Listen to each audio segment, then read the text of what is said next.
The mining vessel Orion's Edge drifted through the silence of deep space, its hull gleaming under the distant light of a dying star. The crew had been assigned to a routine survey of a barren exoplanet, catalogued as PX-39, a dead world with no signs of life, no atmosphere worth mentioning, and nothing but dust and rock stretching endlessly in all directions. Captain Lyra Carter hated these missions. They were tedious, uneventful, and the pay was barely worth the fuel spent getting here. But when the ship's scanners picked up something unusual, something not natural, he felt the first flicker of excitement in months. "Got something," the navigator muttered, adjusting the controls to zoom in on the display. "Wreckage. Doesn't match any known design. A ship. Here, it made no sense. PX-39 had no history of colonization or battles. Yet, as the captain peered at the screen, he could see the twisted remains of a crashed vessel, half buried in the gray dust. The decision was easy. Within minutes, a small team suited up and descended onto the planet's surface. The air was thin, barely breathable even with filters. The wreckage loomed ahead, a massive, jagged ruin that looked ancient yet strangely intact, as if it had been here for centuries but refused to decay. Lieutenant Heirs, the team's engineer, was the first to notice it. "Sir, we've got something inside." Carter followed his gaze to a section of the wreckage where a strange, metallic pod lay wedged between broken beams. Unlike the rest of the ship, this pod was pristine. No rust, no damage, no sign of impact. It looked as if someone had placed it there deliberately. Then it moved. Just a faint shift. A tremor. Weapons were drawn instantly. Safety switches flicked off. The crew moved cautiously, surrounding the pod. No one spoke. The air itself felt charged, like the moment before a storm. Heirs knelt down, activating his scanner. His breath caught. "There are life signs in there." The word sent a ripple of unease through the team. That was impossible. This planet was a wasteland, an uninhabitable graveyard. Nothing should be alive here. Carter hesitated only a moment before making the call. "Open it." Heirs obeyed, working quickly to override the locking mechanism. A soft hiss filled the silence as the seals disengaged, releasing a thin wisp of cold mist into the air. The lid lifted slowly, revealing two small figures curled inside. Two infants, their delicate bodies wrapped in strange, shimmering fabric that shifted colors under the dim light. For a moment, no one moved. No one even breathed. The children looked human, but not quite. Their skin held an unnatural glow, a soft, iridescent shimmer that danced across their flesh like liquid stardust. Their hair was pale, nearly white, and their eyes, large and impossibly deep, blinked up at their discoverers, filled with something almost ancient despite their age. And then, without warning, a whisper echoed inside Carter's head. Not a sound, not words, just a feeling, a pulse of something vast and unknown, pressing against his mind like the tide. He jerked back instinctively, gasping. From the way his crew reacted, eyes wide, jaws clenched, he knew they had felt it too. The twins stared at them, unmoving, waiting. "We're not alone out here," Heirs murmured, his voice tight with unease. Carter couldn't shake the feeling that this discovery was not an accident. Someone, or something, had left these children here. Abandoned them. But why? And more importantly, who would leave children like these in a place like this? A shiver ran through him. "We're taking them with us." No one argued. The pod was carefully extracted and carried back to the ship, the twins remaining eerily silent the entire time. As the Orion's Edge lifted off, leaving the ghostly wreckage behind, Carter kept glancing at the infants, a strange weight settling in his chest. He had a sinking feeling that this was only the beginning. Far above the atmosphere of PX-39, something stirred in the void, and it was watching. The sky above New Terra was painted in hues of violet and gold as the twin suns set over the horizon, casting long shadows over the quiet suburban town. It was a peaceful place, a world far from the dangers of deep space, where people lived simple lives, unbothered by the chaos of the galactic frontier. For Liam and Lyra Carter, this was the only home they had ever known. They had no memory of the frozen world where they were found, no recollection of the ancient wreckage or the eerie whispers that had haunted the minds of the Orion's Edge crew. As far as they were concerned, they were normal children raised by Lyra Carter, the man who had once been a starship captain, but had long since retired to give them a quiet, stable life. But even in the safety of their adoptive home, they had never truly fit in. From the time they were toddlers, there were signs, small, inexplicable things that made them different.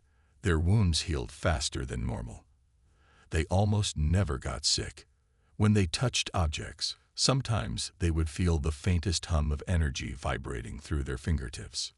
By the time they reached their 15th birthday, the differences became harder to ignore.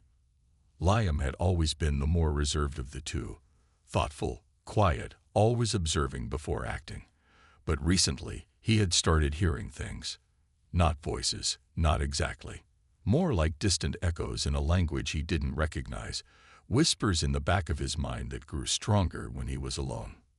Lyra, on the other hand, had always been wild and reckless, the one who never backed down from a fight, the one who climbed rooftops just to see the stars up close. But now, her dreams were changing. They were no longer vague images but memories, memories of places she had never been. A great city of floating spires, a throne made of glowing crystal, a war, a great fire swallowing the stars. Neither of them spoke about it, not to their father, not to their friends. Because deep down, they already knew the truth. They weren't like the other kids. It became undeniable on a cold autumn evening, just after the sun had set. Liam and Lyra had been walking home from school when a group of local kids, the kind who thrived on making others feel small, decided to have a little fun. Jake Renshaw, the ringleader, was a brute of a teenager, towering over most of the boys in town, and he had never liked the Carter twins. They were too strange, too quiet, too different. "Where do you two freaks even come from?" he sneered, stepping into their path. "I don't see any real parents around." Lyra tensed immediately, her hands clenching into fists. Liam reached out, placing a hand on her shoulder, silently telling her to let it go. But Jake wasn't finished. "You think you're better than us, walking around like you're something special." He shoved Liam, hard. And that was the moment everything changed. Liam didn't fall. He didn't even stumble. The second Jake's hand touched him, an invisible force erupted outward, sending the bigger boy flying backward. He landed several feet away, skidding across the pavement like a ragdoll. The streetlights flickered. A low hum filled the air, vibrating through the concrete. The other kids stared in horror, their faces pale, their mouths hanging open. Lyra's breath hitched. She felt it too, something awakening inside them. Something powerful, something not human. Jake groaned, pushing himself up, his face contorted with shock and rage. What the hell? But before he could finish, the air around them seemed to bend. For the briefest moment, the world felt wrong, like a ripple had passed through reality itself. And then everything went back to normal. The kids ran. Jake, his bravado shattered, scrambled to his feet and bolted without another word. The others followed, disappearing into the night. Liam and Lyra stood frozen in place, their hearts hammering in unison. "What just happened?" Lyra whispered, her voice barely audible. Liam swallowed hard, shaking his head. "I don't know." They didn't talk on the way home. They didn't have to. But when they stepped through the front door, Lyra Carter was already waiting for them, his expression unreadable, his arms crossed. He had seen everything. For a long moment, no one spoke. Then Elias exhaled, rubbing a hand down his face. When he finally spoke, his voice was calm, but heavy. "I was hoping we'd have more time." Liam and Lyra exchanged a glance, confusion and fear swirling in their chests. More time for what? Lyra asked hesitantly. Elias hesitated, then turned away, heading toward the back of the house. Come with me, he said. They followed him down into the basement, a place they had rarely been allowed to enter. The lights flickered on, revealing a room filled with technology they didn't recognize: holographic screens, alien-looking devices, maps of star systems they had never seen before. At the center of the room sat an old metallic chest, its surface engraved with strange symbols that seemed to pulse faintly at their presence. Elias knelt beside it, running his hand over the markings. His shoulders sagged slightly, as if he had been carrying a weight for far too long. Then he looked up at them, his eyes grim and serious. "It's time you knew the truth," he said. Liam and Lyra stood frozen, their hearts pounding. They had always known they were different, but they were about to learn just how different they truly were. The basement felt colder than it should have. Liam and Lyra stood side by side, their eyes fixed on the metallic chest their father, Lyra Carter, had just uncovered. The strange symbols on its surface pulsed faintly, almost as if alive, responding to their very presence. Neither of them spoke. Neither of them moved. Elias took a deep breath and placed a hand on the chest. "I should have told you earlier," he murmured. "But I thought, if I gave you a normal life, maybe you'd never have to know." "Know what?" Lyra's voice was sharp, laced with both confusion and frustration. Elias didn't answer right away. Instead, he activated a holographic projector embedded in the wall. A map of the galaxy flickered into existence, swirling with stars and unfamiliar planets. But one system was highlighted, pulsing gently in the void. "This is where you came from," Elias said. "Not Earth, not New Terra. Your true home, the Iskarian Empire." Liam's breath caught in his throat. "You're not human," Elias continued, his voice laced with a sadness neither of them understood. "Not entirely, anyway. You were found in a wreckage, left for dead on a barren world. And I made the choice to raise you as my own, to protect you." The words hung heavy in the air. Lyra stepped forward, her fists clenched. "Why now? Why tell us this now?" Elias's eyes darkened. "Because it's starting." Neither of them knew what he meant, until the lights flickered. A low hum filled the air, different from the usual sounds of the house. It was deep, vibrating through their bones, through the very fabric of reality. Liam's skin tingled. Lyra felt a strange weight settle in her chest. And then, without warning, the chest unlocked itself. The lid cracked open with a hiss, releasing a faint silver mist that shimmered like liquid light. Inside, resting on velvet-like material, were two identical bracelets, their surfaces engraved with the same strange symbols that covered the chest. They pulsed softly, reacting to their presence. Lyra reached for one. The moment her fingers brushed the cool metal, the entire room shook. The projector flickered violently, lights overloaded and burst, and something ancient and powerful surged through her veins. A jolt of pure energy shot through her arm, and before she could react, the bracelet latched onto her wrist, the metal melting seamlessly against her skin like it had always belonged there. She gasped, stumbling backward, but the rush of raw power didn't stop. Her vision blurred. Images flooded her mind, stars colliding, fleets of ships warring in the void, a golden city floating above a stormy world. And in the center of it all, two thrones, empty, waiting. Liam barely had time to react before the second bracelet shot out of the chest, latching onto him with the same unnatural speed. A shockwave of force erupted, sending Elias stumbling back as the entire house trembled.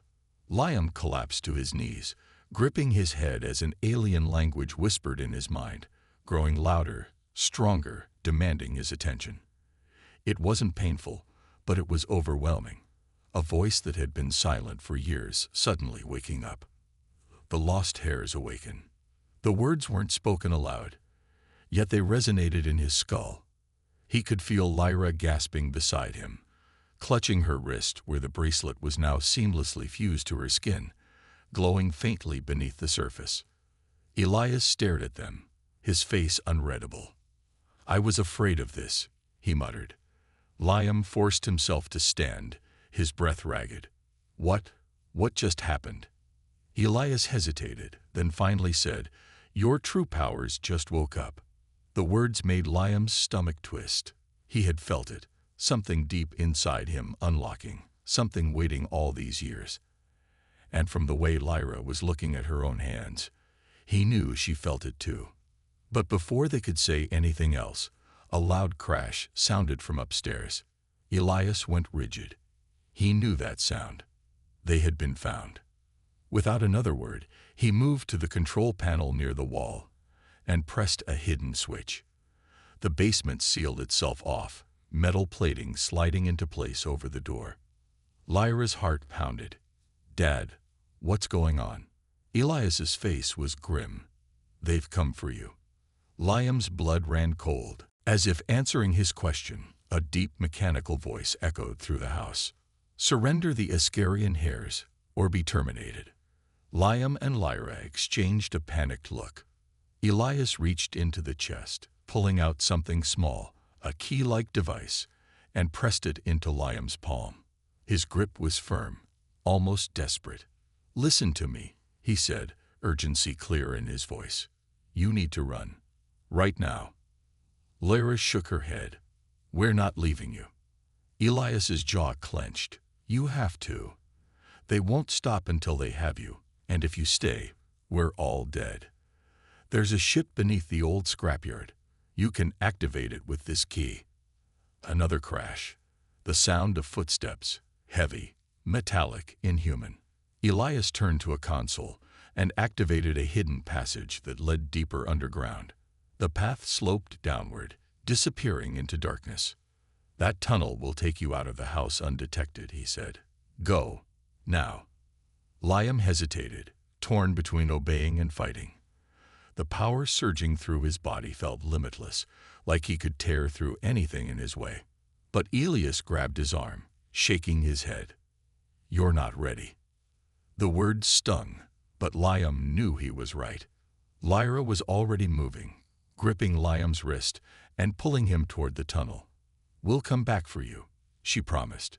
Elias smiled, though there was sadness in his eyes. "I know." Then he turned back toward the approaching intruders, stepping between them and his children. The last thing Liam saw before the tunnel door slammed shut behind them was his father raising a weapon, facing the shadowy figures without fear. And then they were running, the cold underground passage swallowing them whole. The tunnel was dark and narrow, stretching endlessly beneath the ground. The cold metallic walls pulsed faintly with emergency lighting, casting long shadows as Liam and Lyra ran. Their hearts pounded, not just from exertion, but from the sheer terror of what they had just left behind. Their father, Lyra Carter, had stayed behind to face the intruders. The last glimpse they had of him was of a man ready to fight, knowing full well he might not survive. Liam clutched the key-like device Elias had shoved into his hands.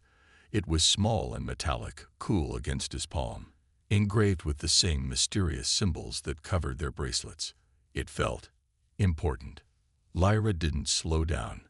Her grip on Liam's wrist was iron-tight, as if she feared that if she let go, they would be separated forever. "We have to go back," Liam panted, even as he kept running. "We can't just." "We don't have a choice." Lyra snapped, her voice thick with emotion. "Dad told us to run. If we go back now, we'll just get him killed." Liam swallowed his protest, his jaw clenched. He hated this. Every fiber of his being screamed to turn around, to fight, to do something. But deep down, he knew Lyra was right. Elias had made his choice, and they had to trust him. The tunnel sloped downward, leading them deeper underground. The hum of the emergency lights filled the silence, but something else was there too, a low vibration in the walls, almost like a distant heartbeat. Then, suddenly, a sharp metallic clang rang through the tunnel behind them. Liam whipped his head around, heart hammering. Something was in the tunnel with them. Lyra cursed under her breath. Keep running. They bolted forward, moving as fast as their legs would allow. The ground trembled slightly beneath their feet, as if the walls themselves were reacting to the intruders. And then, a mechanical voice boomed through the tunnel, cold and emotionless. Target acquired. Pursuit initiated. Liam's stomach dropped. Footsteps. Heavy, metallic footsteps. And they were getting closer. Faster. Lyra gasped, her breath ragged. The tunnel suddenly opened into a vast underground chamber, its walls lined with massive machinery, ancient technology long forgotten. The air was thick with dust, but in the center of the cavern sat a ship. It was old, its hull covered in battle scars, but its sleek design suggested it was built for speed. The moment Liam's eyes landed on it, something deep in his mind stirred, a feeling almost like recognition. This is it, he breathed. This is our way out. Lyra didn't question it.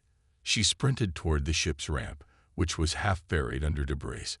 Liam fumbled with the key device, trying to figure out how to activate it. Then, a deafening explosion shook the tunnel behind them. The pursuers had breached the passageway. From the darkness emerged three towering figures, clad in black, armor-like exoskeletons. Their eyes glowed an eerie, unnatural blue, and their movements were too precise, too controlled, like machines rather than living beings. One of them raised an energy weapon, a long rifle humming with a sickly red light. Do not resist. Surrender. Liam and Lyra ignored the command, scrambling up the ship's ramp. Liam slammed the key into a circular slot near the entrance, praying it would work. For a second, nothing happened. Then the ship came alive. A low mechanical rumble vibrated through the air as the engines powered up. Lights flickered on along the hull, and the ramp automatically retracted, sealing them inside just as a barrage of red energy blasts slammed into the exterior. The impact sent Liam staggering, but the ship held. Lyra was already at the controls, frantically scanning the panels. "Tell me you know how to fly this thing," she shouted. Liam hesitated. He shouldn't know. He had never flown a ship in his life. But the moment his hands touched the console, his fingers moved on their own, pressing buttons, activating systems like he had done this 1,000 times before. The knowledge was just there, buried deep in his mind, waiting to be used. The ship's engines roared to life. Outside, the armored figures raised their weapons for another attack. Liam didn't give them the chance. With a flick of his wrist, the ship blasted off, tearing through the underground chamber and punching straight through the ceiling, sending rock and debris raining down behind them. They shot upward, breaking through layers of concrete and metal. And then, they were in the open sky. The moment they hit the upper atmosphere, an alarm blared from the control panel. Lyra's eyes widened. "Oh, Liam." He glanced at the display, his stomach twisted. Incoming ships. They were being followed. On the screen, 3 black, dagger-shaped vessels were in pursuit, moving with terrifying speed. A voice crackled through the ship's comms. "Heirs of Iskar, you cannot escape. Surrender now." Liam's hands gripped the controls. Like hell. His mind flooded with tactical knowledge, evasive maneuvers, weapon systems, flight patterns. None of it should have been there, yet somehow he knew exactly what to do. "We're not running," he said, his voice steady. Lyra glanced at him, then smirked. "I was hoping you'd say that." The enemy ships closed in, their weapons charging up. Liam took a deep breath. Then he flipped a switch, and the ship dove straight into hyperspace, vanishing in a flash of blinding light. The ship shuddered violently as it tore through hyperspace, the streaks of distorted starlight blurring past the cockpit window. Liam's hands were steady on the controls, though his heart pounded with the weight of everything that had just happened. They had barely escaped. Lyra sat in the co-pilot's seat, breathing hard, her fingers still gripping the armrests. For a few moments, neither of them spoke. The last 24 hours had shattered everything they knew. Their father was gone. Their home was gone. And now they were flying a mysterious ship, being chased by enemies they didn't even understand. Liam's eyes flickered toward the holographic navigation panel, which displayed their current course. It wasn't a random jump. The ship had a destination. "Where is it taking us?" Lyra asked, finally finding her voice. Liam exhaled, shaking his head. "I don't know, but I think it's where we're supposed to go." The ship seemed to agree. It moved through hyperspace with purpose, like it had been waiting for them to finally take control. Liam wasn't even questioning how he knew how to fly it anymore. The knowledge was just there, buried in his mind like an instinct that had been dormant for years. A soft chime echoed from the ship's interface. The autopilot disengage. They were arriving. The tunnel of hyperspace collapsed into a swirling vortex of stars, and suddenly the ship was floating above a planet unlike any they had ever seen. It was massive, glowing faintly with an unnatural blue light. Floating islands drifted above its surface, tethered by columns of golden energy. Storms of silver lightning crackled in the distance, but the city below was untouched, a sprawling metropolis of tall, curved spires, glowing pathways, and vast crystalline towers. Liam and Lyra stared in awe. The ship guided itself toward a landing platform. "Where are we?" Lyra whispered. The answer came not from Liam, but from the ship itself. A voice, mechanical yet ancient, spoke through the speakers. "Welcome to Iskaris Prime, the lost capital of the Iskarian Empire." Liam's breath caught in his throat. The name triggered something in his mind, a memory that wasn't his. Images flashed behind his eyes. A golden throne room, a vast council chamber, and a war that had torn this place apart. They had been here before. They just didn't remember it. The ship touched down with a gentle hum, and the entrance ramp lowered automatically. The moment their feet touched the ground, the air itself seemed to change. A voice rang out. "They have returned." Liam and Lyra whirled around. Standing at the edge of the landing platform was a group of figures, humanoid, but distinctly different. Their skin shimmered with the same faint glow that Liam and Lyra had always seen in themselves, their eyes deep and unnatural, filled with knowledge beyond human understanding. At the center of them stood a tall woman, her long silver robes flowing like liquid metal, her gaze locked onto them, her expression unreadable. Liam's throat went dry. Who are you?" The woman stepped forward, her voice carrying a quiet authority. "I am High Keeper Seraphis, and you are the last heirs of the Iskarian throne." Lyra let out a stunned laugh, though there was no humor in it. "That's impossible." Seraphis didn't react. "It is the truth. You were hidden away as infants, your identities erased, your memories locked. But now, the veil has been lifted." Liam could feel it. The pull, the undeniable connection to this place. His fingers subconsciously brushed against the bracelet still fused to his skin. It had always been a part of him. But Lyra wasn't convinced. If that's true, then why? Why were we sent away? Seraph's expression darkened.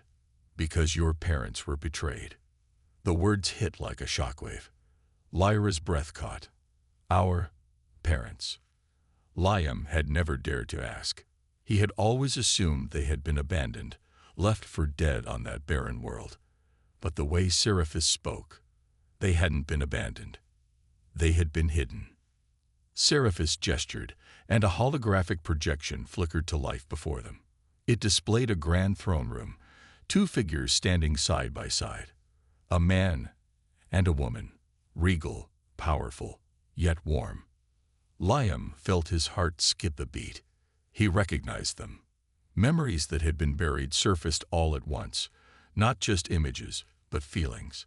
A woman's soft voice calling his name. A strong hand on his shoulder. A promise that they would always protect them. They were the last rulers of Iskar. Seraphis continued. Before the war, before the invasion. Lyra's hands trembled. Who betrayed them? Seraph's expression hardened. The Dominion. The name alone sent a chill through Liam's bones. The Dominion feared your parents, Seraphis said. Feared what they represented, the last empire strong enough to resist them. And so, they orchestrated a coup. The palace was overrun. Your parents fought to their last breath to protect you. Liam's chest tightened.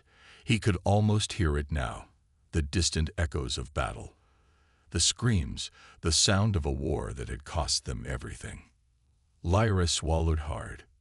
Then, why are we still alive? Because they sent you away, Seraphis said.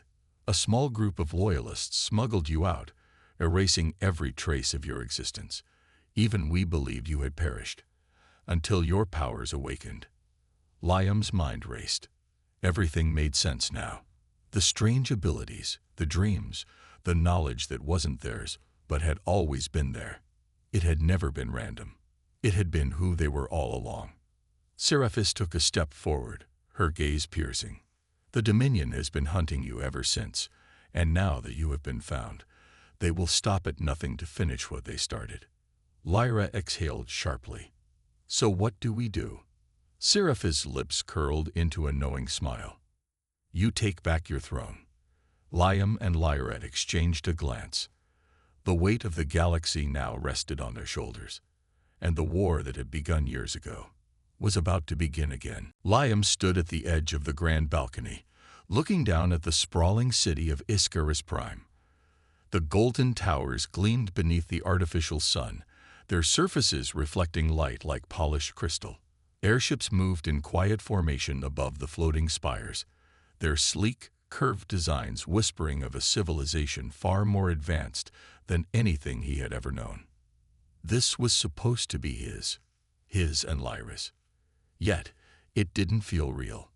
Behind him, Lyra paced restlessly, her arms crossed over her chest. She had never been one to sit still, and now, with the weight of the truth pressing down on them, she was barely holding herself together. So let me get this straight, she said finally, her voice edged with frustration. We're supposed to lead a rebellion against the Dominion. The same Dominion that destroyed our parents, wiped out an empire, and has been running the galaxy ever since. Seraphis stood near the entrance of the chamber, watching them carefully. Not just a rebellion, she corrected. A war to reclaim what is rightfully yours. Lyra scoffed. Oh, well, that makes me feel so much better. Liam rubbed his temples. It's not like we have a choice. Lyra turned on him. Of course we have a choice. We could take this ship and get as far away from here as possible. Forget all of this. Live our own lives. Seraphis shook her head. You wouldn't make it far. The Dominion has already tracked you. If you run, they will find you. And if you do nothing, they will wipe out this city, along with everyone who still believes in the House of Iskar. Liam tensed. That was the problem. Running wasn't an option. Hiding was over. The Dominion had spent years hunting them down, and now that they were discovered, they had a target on their backs. But it wasn't just about them anymore. There were people here, loyalists who had been waiting for their return. People who still believed in the name they barely even remembered. Lyra blew out a slow breath, running a hand through her hair. Okay, she muttered. Fine. Let's say we do this. Let's say we fight. Where do we even start? Seraphis stepped forward. The Dominion's grip on this system is strong, but not absolute. There are factions across the galaxy that resist them. Hidden colonies, rogue fleets, even former warlords who lost everything when your parents fell. Liam frowned. And you think they'll fight for us? They will if you give them a reason to. The doors to the chamber hissed open, and a new figure stepped inside. He was tall and broad-shouldered, his uniform marked with battle scars, his face shadowed by an old jagged scar running from his temple to his jaw. General Calvorian, one of the last remaining commanders of the Iskarian royal fleet. He stopped in front of them, his sharp green eyes scanning them with something unreadable. Judgment, doubt, maybe even hope. You don't look like warriors, he said finally. Lyra arched a brow. Thanks for the confidence boost. Vorian crossed his arms. The Dominion won't hesitate. They'll come for you with everything they have. We need more than just a rightful claim to the throne. We need an army. Liam squared his shoulders. Then we get one. Vorian smirked slightly. Just like that. Lyra stepped forward, matching the general's gaze. No, she said. We fight for it. The war began that night. The rebellion had been scattered for years, reduced to small groups of survivors clinging to hope. But the moment Liam and Lyra stepped onto the War Council's platform, everything changed. They weren't just symbols anymore. They were leaders. The first strike came at Iskar's outer defense grid, an abandoned war station still under the Dominion's control. It had once been the first line of defense for the capital, but now it was just another occupied outpost. The plan was simple. Take it back. Liam sat in the cockpit of the Phantom Star, his fingers wrapped tightly around the controls. The ship was small and fast, built for speed and maneuverability. Beside him, Lyra sat in the co-pilot's seat, her jaw set, her focus sharp. Vorian's voice crackled through the comms. All squadrons, prepare for engagement. Beyond the viewport, the rebel fleet emerged from the darkness. A collection of old warships, stolen Dominion cruisers, and mercenary fighters. It wasn't much compared to the Dominion's massive armadas, but it was enough for now. The station loomed ahead, its defense turrets already warming up. The battle was about to begin. Liam took a deep breath. This was it, the first step toward reclaiming what was lost.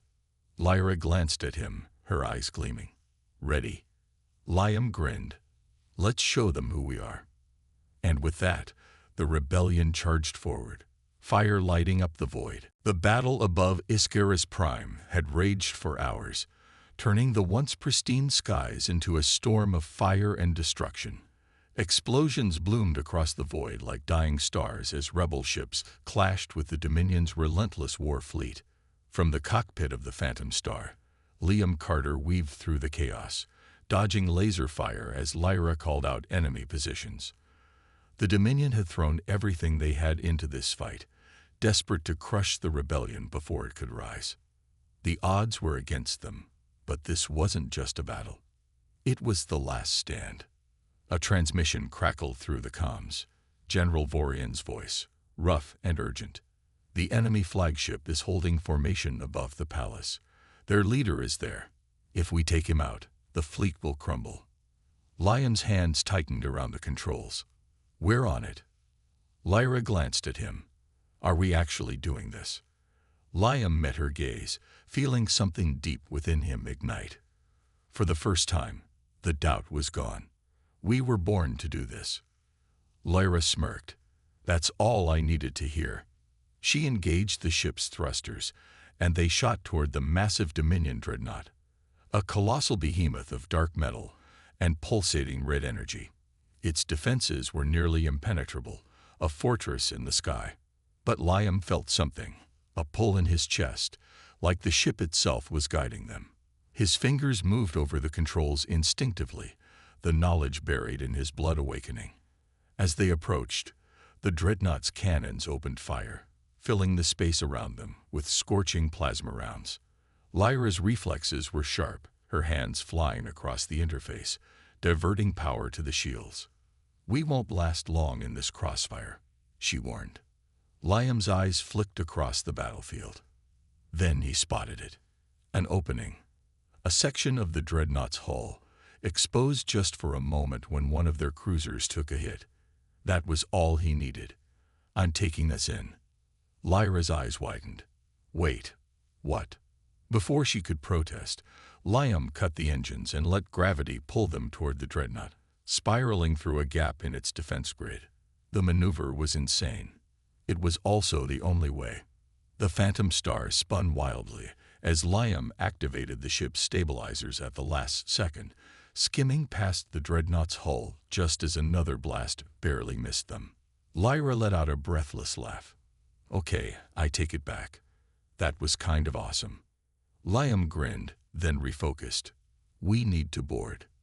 Lyra's smirk vanished. "We're going in there. If we don't, this war ends now," Lyra said. No more hesitation. No more doubt.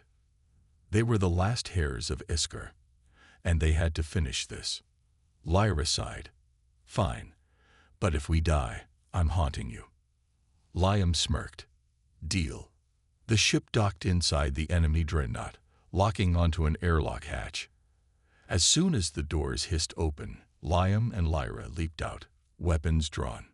The corridors were dark and metallic, the air filled with the low hum of the ship's power core. Red warning lights flickered along the walls, signs that the Dominion knew they were here. A deep, commanding voice rang out through the intercom. "You should not have come." The voice sent a chill through Lyra's spine. He recognized it. This was the man who had ordered the destruction of their family, the man who had hunted them since birth. High Commander Varen Kale. Lyra's hands clenched into fists. "Let's end this." They moved quickly and silently, cutting through enemy soldiers like shadows.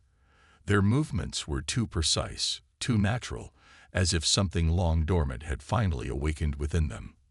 With every step, memories surfaced. Lyra remembered running through palace halls as a child, training in combat drills meant for future rulers. Lyra remembered standing before a council of warriors, her parents watching proudly as she declared she would fight for her people. They weren't just rebels. They were warriors. And now, they were taking back their throne. The final chamber loomed ahead. The throne room of the dreadnought, its walls lined with towering statues of Dominion leaders, each carved in shadowy black stone. And in the center of it all, standing before a cold iron throne, was Varen Kale. He was tall and imposing, clad in black war armor lined with silver veins of pulsing energy. His eyes glowed a cruel, icy blue. "So the lost heirs return," he mused, his voice filled with disdain. "Pathetic. You should have stayed dead." Lyra raised her weapon. "Funny. We were just thinking the same thing about you." Kale chuckled darkly. "Your parents were fools. They thought blood alone made a ruler." He took a step forward, power crackling around him. "But power is what truly rules." Then he attacked. A surge of energy ripped through the room, sending Lyra and Lyra diving in opposite directions. Kale was fast, unnaturally so. Liam barely had time to raise his weapon before Kale was on him, striking with inhuman strength. Sparks flew as Liam blocked the blow with his own energy blade, his arms shaking from the force of the impact. Lyra launched herself at Kale, her body moving in a blur. She struck low, aiming for his exposed ribs, but Kale dodged effortlessly, countering with a blast of kinetic force that sent her crashing into a pillar. Liam roared, pushing back with everything he had. Energy surged through him, his bracelet glowing brightly. He swung his blade faster than ever before, his strikes becoming a storm of light and fury. Kale grinned. "You're finally waking up," he said, blocking with ease. "Too bad it won't save you." Then Kale's own bracelet flared, a dark twin to Liam's, its power corrupted and twisted. Liam's stomach dropped. Kale wasn't just a commander. He was one of them. And Iskarian. The realization hit like a shockwave, but there was no time to dwell on it. Kale pressed his attack, forcing Liam backward. Lyra recovered, flipping over a fallen statue, her hands glowing with raw energy. "Liam," she shouted. In perfect sync, they attacked together. Kale was strong, but Liam and Lyra weren't just fighters. They were heirs of a lost empire. Kale lunged, his blade aiming for Liam's heart. But Liam saw the move before it happened. With a surge of power, he sidestepped, twisting Kale's arm and driving his own energy blade straight through Kale's chest. Kale's eyes widened. For the first time, there was fear. You can't win," he choked. Lyra stepped beside Liam, her expression cold. "We already did." With a final push, Liam sent a wave of energy through the blade, and Kale collapsed. The Dominion had lost its commander. The battle was over. The skies above Iskaris Prime were clear once more. The Dominion's fleet was in retreat, scattered across the void, leaderless and broken. Liam stood at the balcony of the palace, looking over the city. The people below cheered their names. Lyra nudged him. "You ready for this?" Liam exhaled. They had fought. They had won. Now it was time to rule. He turned to her, smiling. "Let's rebuild our empire."